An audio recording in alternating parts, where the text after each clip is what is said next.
Hello YouTube! This is FalconPaladin coming to you with yet another daily Blizzard upload. This is a game between TurdFerguson and Seaworm on the map Expedition Lost LE, the latter edition.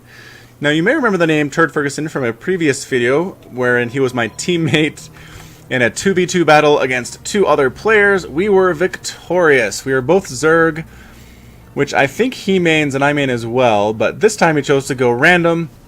And Seaworm, his opponent, also chose to go random, and they both got Protoss. Now I have no idea what the odds of that are. There are 3 races, which means a 1 in 3 chance of getting Protoss, and the other player also has a 1 in 3 chance of getting Protoss.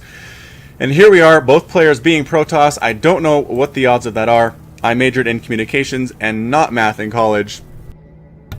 You'll have to forgive me for not understanding all of the numbers involved here, but here we are with a PvP on Expedition Lost. And right off the bat, we have a little bit of excitement from TurdFerguson throwing down a proxy pylon up here at what would be the third base of Seaworm if the game progresses to that point. But based on the fact that there is a proxy pylon, I don't expect to see the game getting too much further on to the point where that base is required. So quickly, a gateway goes down for TurdFerguson. I assume we're going to see some 2-gate harassment here. In the other side of the map, Seaworm is not really concerned about getting a gateway or getting a forge or getting a nexus, just gathering up those minerals, 185, 190. We're going to see what the plans are for that money, because he is going to be facing a 2-gate attack from Zealots very shortly. It looks like TurdFerguson is even cutting probes back at home to make this happen, so he's making a financial sacrifice to get these Zealots out as soon as humanly possible. And even saving up the chrono boost on the Nexus. You'll see down here he has 82, 83. It is 25 energy to chrono boost a building. So he'll have enough for quite a few chronos to get those Zealots out even more quickly. The first gateway is coming in. Immediately we should see a Zealot. 3, there's the Zealot. And chrono boosting it out should happen as well fairly shortly. Mr. Ferguson may be distracted. There is the chrono boost. Meanwhile, the Nexus and the Forge are going down for Seaworm. So a pretty greedy macro build going on right now. There is a gateway as well to go with this particular setup. A single pylon powering the forge, the Nexus going down. But again, we have a Zealot out. We have 2 more Zealots being made, both being chrono boosted. There's going to be a lot of pain in Seaworm's face here very soon.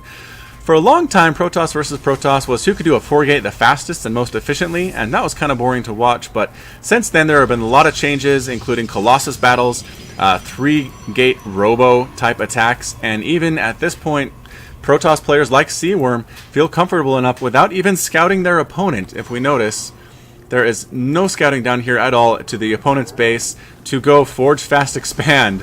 So here come 3 Zealots up into the base. They're going to focus down this cannon. Oh, no, actually going to go for the pylon instead, depowering the cannon and making it useless.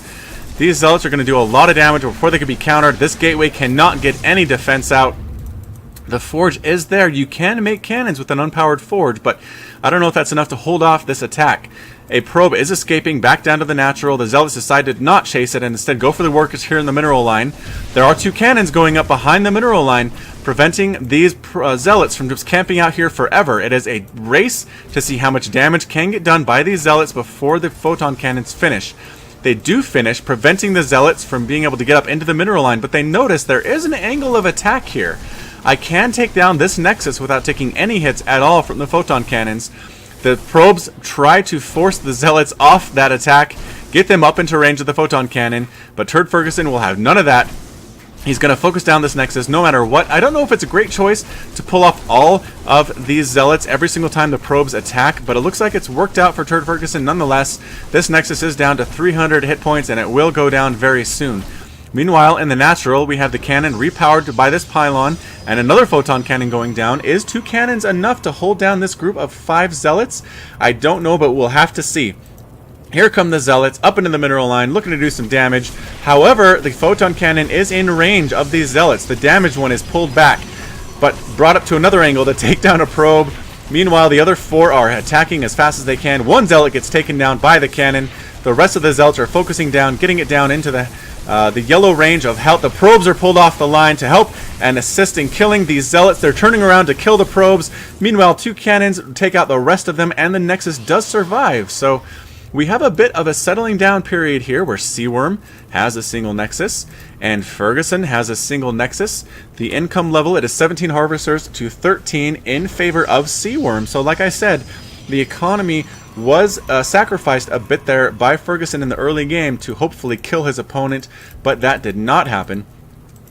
Seaworm held off the attack initially, has a lot of workers, gets down a third cannon at his front door, hopefully enough to take down any more zealot incursions, but instead we see stalkers coming down from these gateways for Ferguson. So we're going to see some stalker play.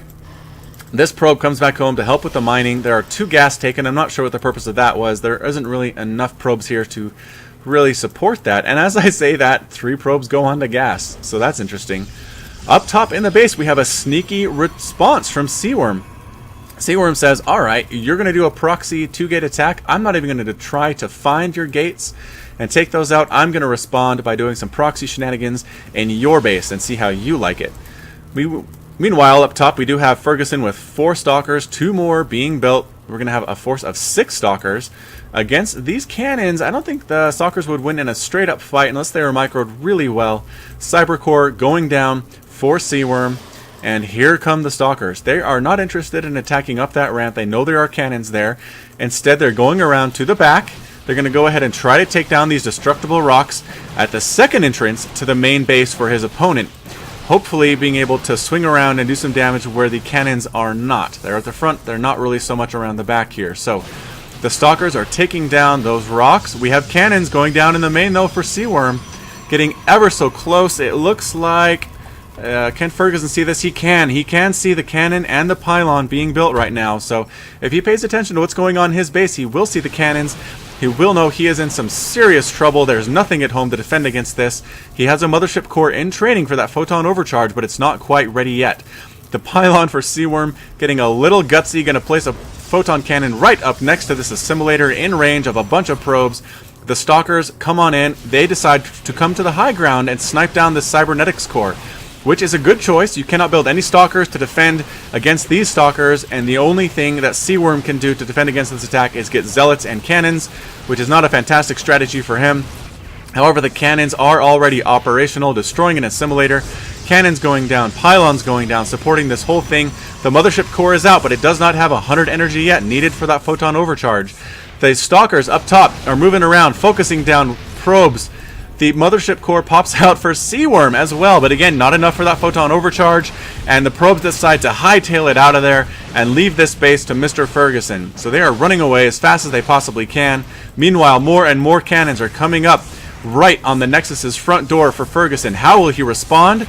The mothership core, I think, is the only answer, waiting for that photon overcharge to be available.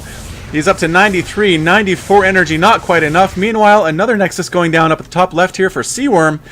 And he's going to hide this and try to get his economy going as much as possible. Hopefully these stalkers don't chase the probes too far, and they don't. They give up the chase before they are led back to this Nexus. The expansion Nexus is down for Seaworm, and Ferguson goes out the back door the way that he came, probably coming back to defend. Meanwhile, the photon overcharge is up, taking down 1 cannon, but I don't think it will last long enough or do enough damage to take out these other 3. What is the response going to be from Ferguson when he recognizes that his Nexus, his only Nexus, is down to 400 health, now sub 400 health, all the way down to 3. The second cannon from the last is being hit in the face. Meanwhile, the probes are pulling some fire from these cannons, not focusing on the Nexus, and allowing that final cannon to be taken down.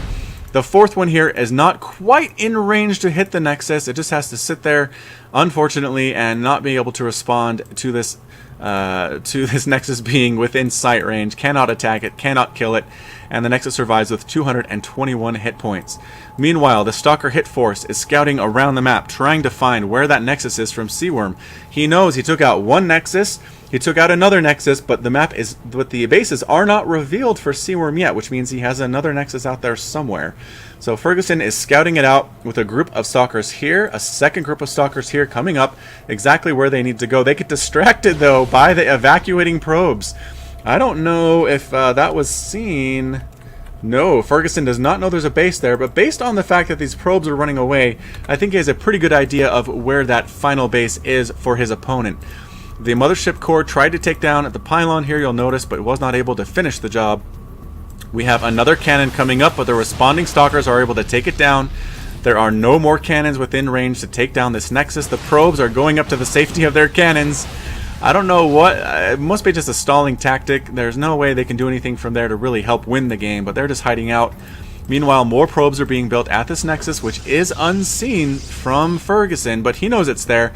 He's going to send back some stalkers to the top left and take that out. Meanwhile, leaving a small group of stalkers here to whittle down these pylons, prevent any more cannons from coming up, allow his nexus to slowly regenerate its shields so that if a cannon does get close, it won't die too soon, fortunately. And the group of 4 stalkers shows up just in time to take down some cannons that are warping in. Will this cannon even get a single hit off before it dies? It's warping in now. Yes, 1 hit on that stalker, but it dies too quickly to do too much damage to anything else. Seaworm calls the GG, recognizing that the jig is up, that this back and forth micro battle, cheese battle between these two randomly chosen Protoss players is over. So, an exciting match, I think. I do appreciate Mr. Ferguson sending me this replay. It was fun to cast, it was fun to watch. And if you have any other replays that you think are exciting you'd like me to cast, send them to me at FalconPaladin@gmail.com. Follow me on Twitter at twitter.com/FalconPaladin. Hit the like button here on YouTube and subscribe to my channel to catch more daily Blizzard uploads. And until next time, this is FalconPaladin saying you take care of yourself.